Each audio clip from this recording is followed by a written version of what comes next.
The broken promise Captain Marcus Vale stared at the dying woman floating in the debris field. Her ship was nothing but twisted metal and plasma burns, yet somehow she had survived. The alien's breathing was shallow, her 4 arms wrapped around what looked like a containment pod. "This is Rescue Shuttle Prometheus," Marcus spoke into his comm. "I've got a survivor out here." The woman's large eyes opened. Her skin was pale blue, almost translucent, and strange markings covered her face. She was beautiful in an otherworldly way, but Marcus could see death creeping into her features. "Human," she whispered in broken English. "You came." Marcus maneuvered his small craft closer. Through the viewport, he could see she was clutching something precious. "What's your name?" "Zephyra," she gasped. "From the Kythera system, they destroyed everything. My home, my people, my children." The word children hit Marcus like a punch. He had lost his own family in the Mars colony attack 3 years ago. "Who did this to you?" "The Dominion," she spat with the last of her strength. "They hunt us because we won't submit, because we create instead of destroy." Marcus watched her grip tighten on the pod. "What's in there?" Zephyra's eyes met his, and in them he saw something that made his heart race. Hope mixed with desperation. "The future," she whispered. "Genetic templates, the last of my kind. But they need human DNA to survive." "What are you saying?" "My species can bond with yours, create something new, something they can't control or destroy." Her voice was fading fast. "I am dying. But if you help me, if you let me complete the process, our children will be stronger than anything the galaxy has ever seen." Marcus felt his pulse quicken. The woman was offering him something impossible. After losing everything to alien attacks, here was one asking for his help to create life instead of taking it. "The process," he asked. "What does it involve?" "DNA fusion. Conscious bonding. You would father a new species." Her breathing became more labored. "But they would be hunted. The Dominion fears hybrids above all else." Marcus looked at his hands on the controls. 3 years of fighting, 3 years of loss, and now a chance to create something that could change everything. "If I do this," he said quietly, "will they be strong enough to fight back?" Zephyra smiled for the first time. "They will be unstoppable. Human ingenuity with Kytheran adaptability. The perfect warriors and the perfect builders." Marcus made his choice. He opened the docking bay and brought her aboard. As she lay dying in his medical bay, she pressed a small device into his hand. "The templates are active now," she whispered. "Find others like me. Save us all." When she died an hour later, Marcus felt something change inside him. The device was warm against his skin, and he knew his life would never be the same. The underground network 6 months after Zephyra's death, Marcus had become someone entirely different. The genetic modifications were subtle at first: enhanced reflexes, improved healing, expanded mental capacity. But as word spread through the underground networks, he realized he wasn't alone. "There are 12 of us now," said Kai Thorne, a former mining engineer who had bonded with a dying Valerian scientist. They met in an abandoned station on the edge of Terran space, far from Dominion patrols. Marcus studied the faces around the table. Each human had been changed by their encounter with a dying alien species. Each carried genetic templates that could rebuild entire civilizations. "The Dominion is getting closer," reported Nix Rodriguez, her eyes now holding flecks of silver from her Astari partner. "They've traced 3 of our safe houses. We lost contact with Denver Station yesterday." Marcus felt the familiar burning in his chest. The hybrid children were growing stronger, but they needed time. "How many offspring do we have now?" 47.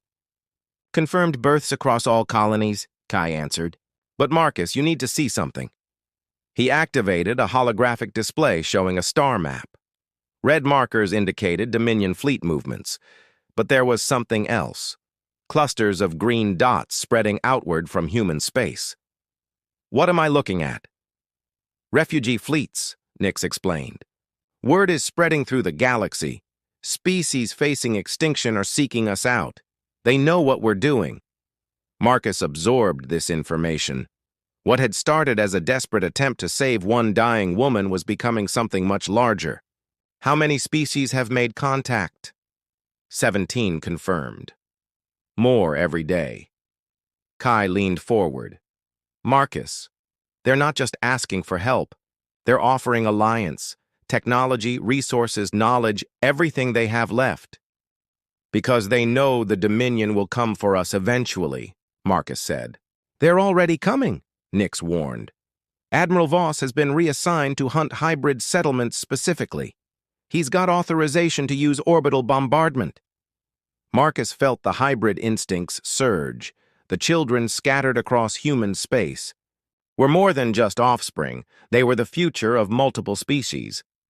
But they were also targets. We need to change tactics, he decided. No more hiding. No more running. What are you suggesting? Marcus stood and walked to the viewport. Outside, refugee ships drifted in formation, carrying the last members of dying civilizations. Each one represented hope and desperation in equal measure. We build a fleet, he said. Not just human ships. Every refugee vessel, every piece of alien technology, every hybrid child old enough to fight. Kai shook his head. That's not rescue anymore, Marcus. That's war. The war already started when they decided to commit genocide, Marcus replied. We're just going to finish it. Nix activated her personal communicator. I can reach the Astari remnant fleet, 5 heavy cruisers and intact manufacturing capabilities. The Valerians have mining ships that can be weaponized, Kai added, and their knowledge of metallurgy is unmatched. Marcus felt something click into place. The genetic modifications weren't just making them stronger. They were making them natural leaders, able to unite disparate species under a common cause. Send the call, he ordered. Every refugee fleet, every hybrid family, every human who's lost someone to the Dominion. Tell them we're done being victims. Within hours, responses flooded in from across the galaxy. The network they had built to save dying species was transforming into something the Dominion had never expected. A united force with nothing left to lose and everything to fight for. The first strike. The hybrid children had grown faster than anyone expected. At 18 months, young Tara Voss could disassemble and rebuild a plasma rifle. At 2 years, her brother Phoenix could pilot atmospheric fighters with inhuman precision. The accelerated development was both blessing and curse. Marcus watched from the command deck of the newly christened Terran flagship Unity as the mixed fleet prepared for their first major operation. 300 ships of various alien designs, all crewed by humans, hybrids, and refugees working in perfect coordination. Admiral, we're receiving the final reconnaissance reports, announced Lieutenant Commander Brooke Sterling, one of the first-generation hybrids. Her Kitharan heritage showed in her slightly pointed ears and the way her eyes seemed to glow when concentrating. What's our target status? Dominion Supply Depot at Kepler 442, Brooke reported.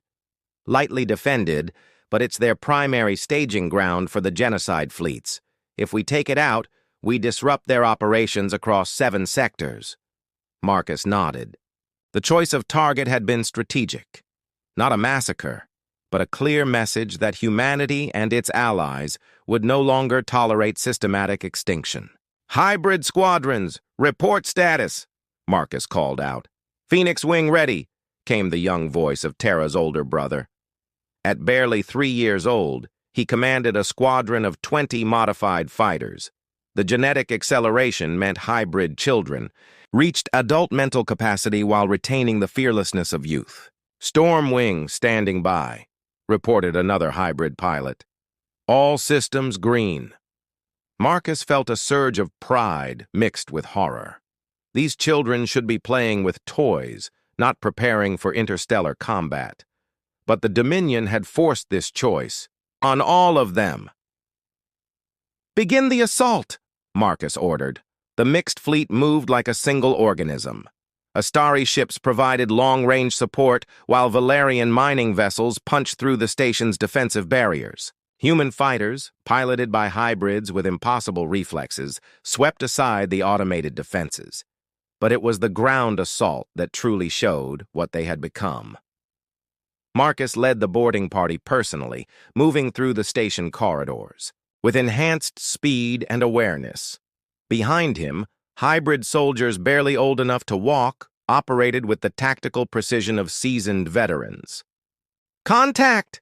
shouted Sergeant Mills, a baseline human who had volunteered to fight alongside the hybrids. Dominion troops rounded the corner, weapons blazing. The hybrid children moved like liquid lightning. Terra rolled under enemy fire while her brother Phoenix used his enhanced strength to tear through battle armor.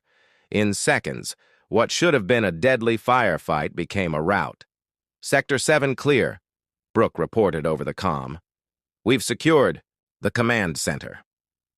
Marcus reached the main computer core where the true prize waited, intelligence data on Dominion fleet movements and extermination schedules. "Brooke, how many species are currently targeted for extinction?" She interfaced with the alien computer systems, her hybrid abilities allowing her to process information at superhuman speeds. 67 confirmed, Admiral. But there's something else." "What?" "They know about us. The Dominion has classified humanity as a hybrid threat and authorized unlimited force to stop the genetic mixing program." Marcus felt ice in his veins.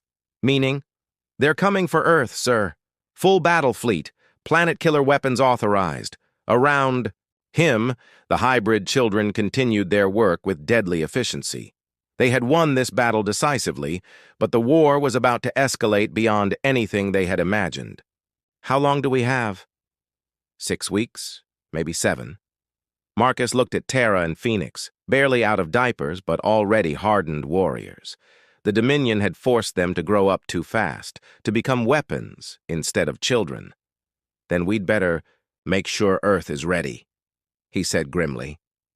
The first strike was complete, but the real war was just beginning. The siege of Earth. The combined fleet that approached Earth was unlike anything humanity had ever assembled. 400 ships from 23, different species, all united under the black and silver banner of the New Terran Alliance. At its heart flew the massive battleship Defiance, constructed from the merged technologies of a dozen refugee civilizations. Marcus stood on the bridge, now bearing the title of Supreme Admiral of the Alliance Fleet. Beside him, the hybrid, children who had become his most trusted commanders prepared for the battle that would determine the fate of not just humanity, but every species the Dominion sought to destroy. "Enemy fleet contact," announced Navigator Chen Valdez, her voice steady despite the magnitude of what they faced. 1,200 Dominion vessels, Dreadnought-class planet killers detected. Through the viewports, Earth hung blue and vulnerable.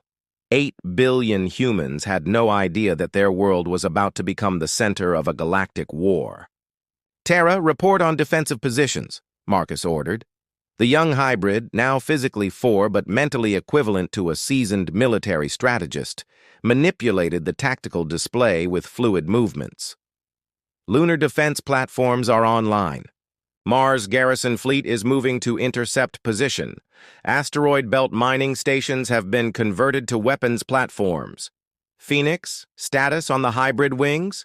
"All squadrons ready, Admiral," came the reply from the boy who had become humanity's finest pilot before his 5th birthday. "But we're outnumbered 6-1. Marcus felt the weight of every decision. The genetic bonding with alien species had given humanity incredible advantages, but the children were still children, regardless of their enhanced abilities. "Open channel to the Dominion fleet," Marcus commanded. The massive holographic display activated, showing the cold features of Supreme Commander Thex, the alien responsible for 17 species extinctions. "Human Admiral," Thex spoke with contempt. "You have corrupted the genetic purity of the galaxy. Surrender your abominations, and we may allow your homeworld to survive." Marcus stepped forward. "The only abomination here is your systematic genocide. These children represent hope, not corruption." "They represent contamination," Thex snarled. "Hybrid species cannot be controlled, cannot be predicted. They threaten the natural order." "You mean they threaten your control?" Marcus shot back. "Every species you've destroyed had something unique to offer. Instead of learning from them, you chose extinction." Behind him on the bridge, hybrid children worked alongside human officers and alien refugees.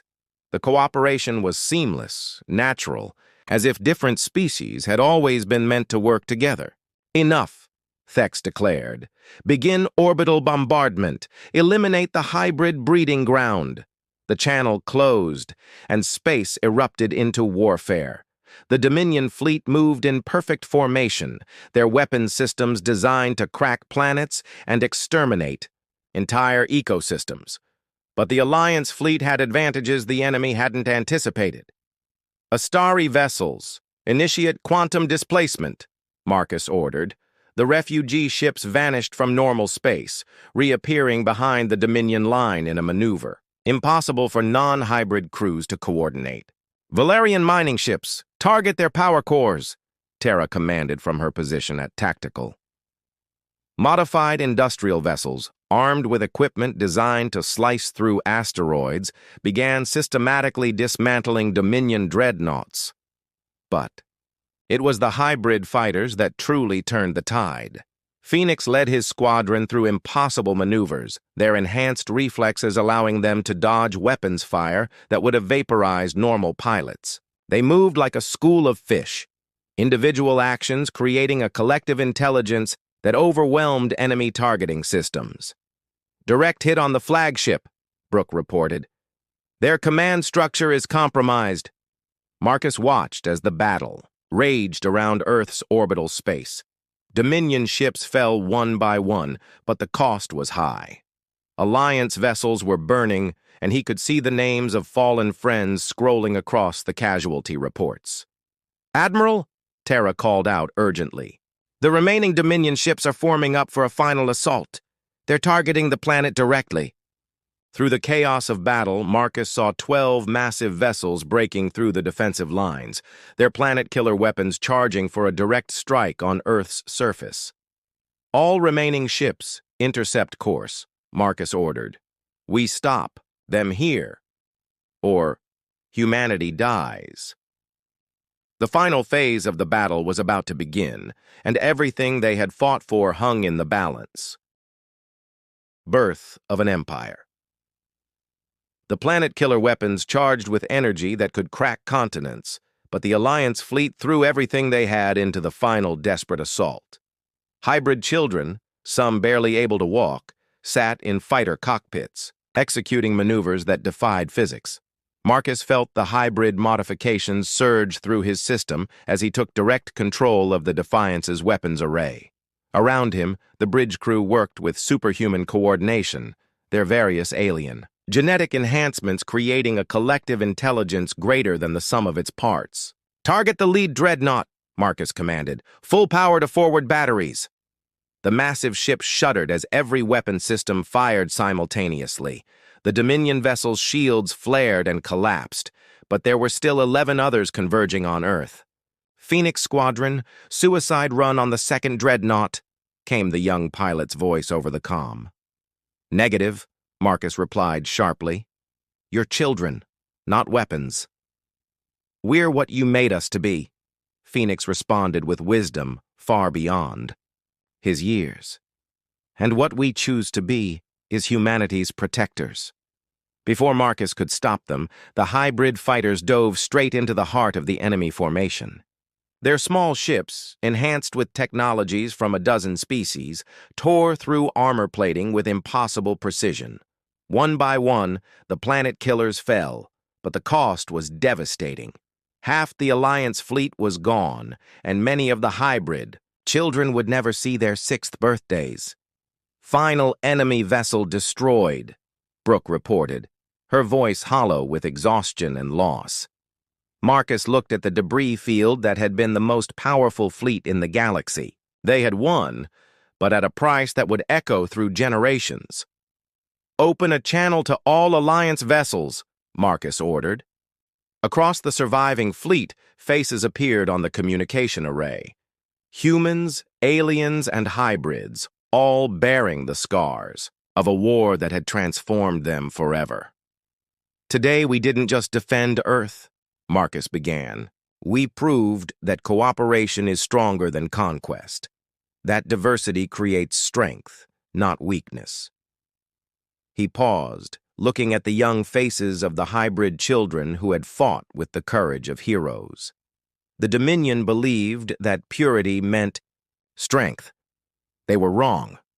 Our strength comes from what we've become together, not human, not alien, but something new, something better. On the tactical display, reports were coming in from across the galaxy. Dominion fleets were retreating from sectors they had controlled for centuries. The news of their defeat at Earth was spreading faster than their ships could carry orders. "Admiral," Tara spoke up from her station, "we're receiving surrender offers from 47 Dominion sectors. They want to join the Alliance." Marcus nodded slowly. What had started as a desperate attempt to save dying species had become something unprecedented, a galactic government based on cooperation instead of domination. "Begin drafting the Charter of Alliance," Marcus ordered. "Every species gets representation, every world gets protection, and every child, hybrid or otherwise, gets the chance to grow up in peace." Months later, as the Terran Empire established itself as the dominant force in the galaxy, Marcus often stood in the memorial gardens where statues honored the hybrid, children who had given their lives for a cause greater than themselves. Zephyr's dream had come true in ways she never could have imagined. The genetic templates she had preserved didn't just save her species, they had transformed the entire galaxy. And in the schools scattered across 1,000 worlds, human and alien children learned together, their mixed heritage ensuring that the galaxy would never again face the threat of extinction through ignorance and fear. The Terran Empire had been born not from conquest, but from the simple human instinct to protect the innocent and preserve life in all its forms. The stars belonged to everyone now.